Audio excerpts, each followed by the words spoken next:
Welcome back to the Career Tipper podcast. I'm your host, Michelle Beatty, professional development strategist. During episode 4, the Create to Connect conversation continues with Career Coach Cathy Francois.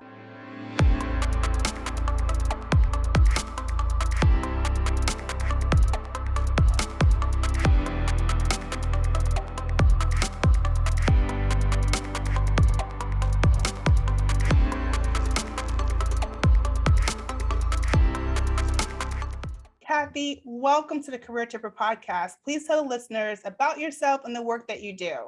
First of all, thank you so much for having me, Michelle. I am the founder and Chief Career Exploration Officer of Resume Forward, a boutique career consulting and career coaching practice. Additionally, I'm a higher ed career development professional where I lead career programming and teach a variety of career planning management courses. Thanks for having me again. You're welcome. I'm excited. I think you're a great reference, and with all the different students that you work with at the different stages of your career, I think you'll be a great expert to share what the topic of this episode is, which is storytelling and how it relates to sharing your career and professional development experience, lessons, and wins. I think what you could potentially share is going to help people identify what that could be for them. So storytelling, as we know, helps businesses gauge and find and capture, their target audience, and also help them to connect to their brand's core values. Would you please share how the same perspective applies to telling a story about your career development? Yeah, absolutely. When it comes to who you are as a professional, it's important for you to establish your lane of expertise, or if you're early in your career, establish a story about what led you to your current career aspirations. And most importantly, your story needs to include your value proposition that sums up what you actually bring to an organization or potentially could bring to an organization. That's awesome. So what would a value proposition be like for someone that they're starting their career? What would that be? So if you're starting off your career, it could be your training. It could be maybe your unique or ideals or perspective that you've taken. If you're in IT, perhaps you have a certification. So it's really about just thinking about the different things, especially for the early careers. It's a bigger challenge than someone who's established like myself. So for those who are, maybe you're just getting out of college, were you volunteering or were you part of student organizations? There's so many different areas that you can pull from to show how passionate you are about the career that you're trying to transition into. Okay, now what would the value proposition look for someone like yourself that you're a veteran at what you do and you are someone that people go to? Yeah, so that's a great question. If you take a look at my LinkedIn profile header right now, especially as a career development professional, higher ed, I chose specific words that either show how I bring an organization revenue or how I retain the revenue. So for what I do with career programming, it's student engagement. You got to keep students engaged so they can stay in the program. It's creating brand affinity. And that's something you can't really put money on. And then also student retention. So those are very specific to my industry. So you really have to look at the industry that you're interested in or the organization. What are some of those buzzwords? What are those things that they're constantly keeping metrics on that you either directly or indirectly contribute to? Thank you for sharing. Now, will you please walk us through elements that create an authentic, like a real solid, good story, a career story? What would that look like? Or even professional development, if like for someone that could be transitioning to a different industry from another industry? Absolutely. I think an authentic story is unique to you. So, and it connects to your intended audience and has a clear purpose. So especially for someone that's transitioning, I say intended audience because sometimes, let's say, I just think about myself when I was transitioning from sales, trying to get out of sales, going to a different industry. I ended up in higher ed, and you have all these salesy stuff on your resume, and all the recruiters that are in sales, they're the ones that's calling you. So even though, yes, you're connecting to an audience, but that's not the audience you may want to attract. So intended audience is very important. So you want to make sure that the language that you're using connects with the audience or the industry that you're trying to connect to, using persuasive language. Going back to what I was saying about finding that value brand proposition that you bring or could potentially bring to an organization. Yeah, I can totally relate from transitioning from a sales role to, I think, we have a similar path in that regard. Mm-hmm. Cringe when I would hear from a sales recruiter. Yeah, it happens. It happens often. So that transition piece is very difficult. But through networking and again, identifying what those synergies are from your previous industry or previous role to the next role is really going to help you connect those dots and create that story that's relevant to you. For sure. Now, based on your work preparing candidates for job interviews, what strategies do you use to help them overcome some roadblocks that come from storytelling? You know what? I love that question, Michelle, because this is something that I do quite often. I think one common mistake that people make in preparing for interviews is that they're preparing responses to specific questions instead of developing stories that can be used to answer a multitude of questions. So before developing your story, you want to make sure you come up with, what do I want the interviewer to come away with when I'm done with this interview? What is it? What is the story that I want to share so they can know who I am as a professional? And again, weaving in that value brand proposition into the stories, examples of that. And then you want to make sure that, of course, in formulating your story, that your story is organized. So you may have heard the popular STAR method for situational based questions. So using the STAR method, which is presenting the situation, the task, the action, the results, and create what I call a highlight reel. When you're watching, let's say basketball is one of my favorite sports to watch, right? Let's say you see a highlight clip. We'll talk about, Steph Curry, Michael Jordan, whoever is your favorite star, right? They'll show you different clips of, the player dunking or the player doing a fake pass and, doing a 3-point jump shot. So when you think about your story, your accomplishment, what are those highlights that you want to make sure you incorporate within those stories? And then use those stories, what I call like a deck of cards. So you can use the STAR method, bullet point each story in an index card, like a stack of index cards. So when any question comes up, you can decide, okay, in my deck of stories, this is the story that's going to best answer the question. Okay. Is there an example of one that has stood out with you from working with the different students at different stages of their careers? Like a response to a story? Or a highlight story, just an example for the listeners to connect Yeah, to. absolutely. I'll actually give you a personal response for myself that I didn't realize the impact of the story until my boss, my now boss, actually recalled the story that I gave during the interview. And the question was something about, tell me about like a mistake you made, something like that. So in this story, I'm not the hero, I'm the underdog. So that's another thing to also consider in your story. You got to have a character. Sometimes that character is you. And especially to be authentic, you can't be the hero in all your stories. Sometimes you're the underdog. So, make sure that you come up with story that show you overcoming challenges, right? So in this particular story, I was working at another institution many, many years ago.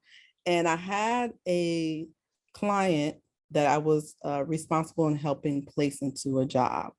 And that client went into an interview and she was supposed to do a test. And she said to the employer, hey, I got to go outside and get my glasses. She went and never came back. So I got a call from the employer. The employer is obviously upset. And, I'm trying to get a hold of the client. The client has gone ghost. I don't know what happened. But in taking a step back and looking at her resume, she had a very significant unexplained gap on her resume. Come to find out, she had a criminal record. And I believe that, she probably got afraid or probably heard that there was a background check and decided that she was just going to call it quits early. So I thought about what could I have done differently to address that gap, to find out why somebody who presents well, well-spoken, is not able to obtain a job for several years.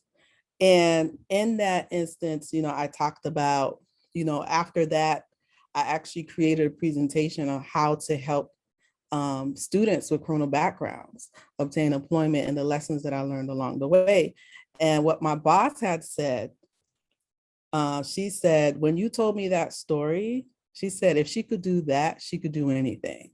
So, even though that wasn't a story where I was a hero, that was a story where I was an underdog and where I had a failure, it showed my resilience. It showed how I was able to overcome and learn. So that was an authentic story. It's not that cookie cutter, oh, I'm afraid of public speaking. Like, we've all heard those cookie cutter, what's your greatest weakness responses.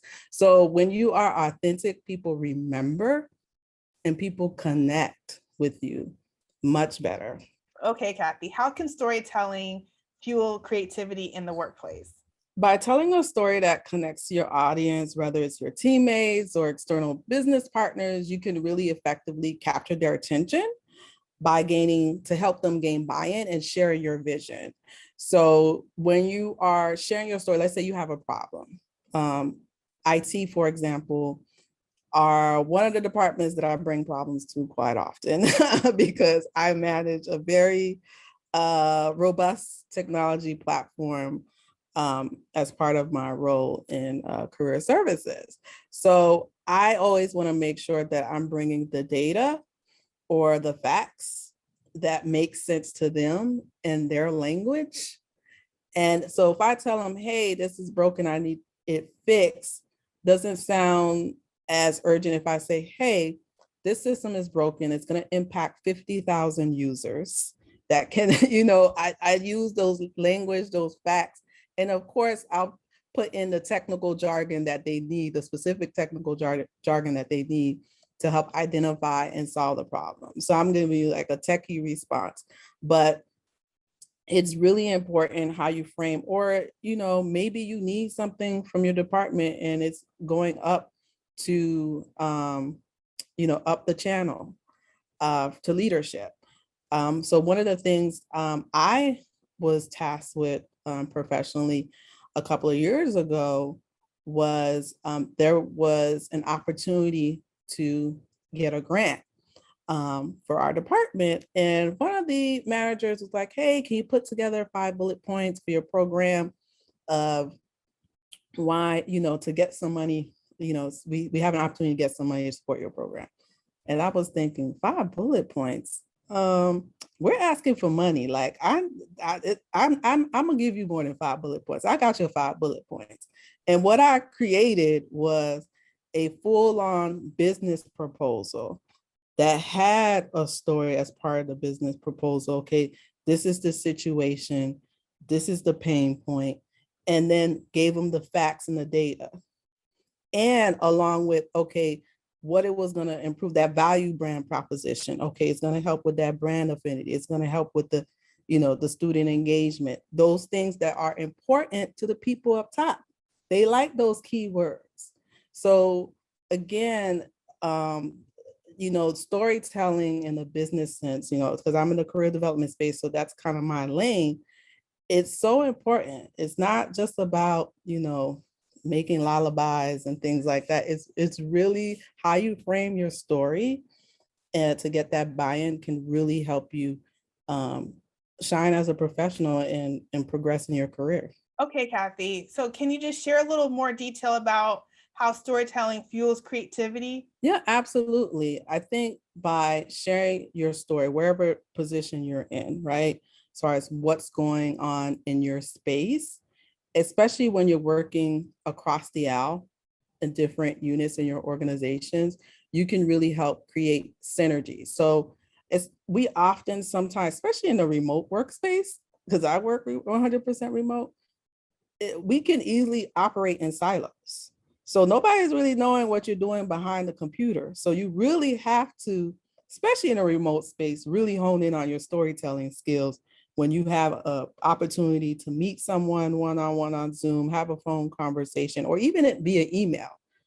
I can write a really nice email to share a story and create that vision that someone else can see, like, oh, you're dealing with that issue.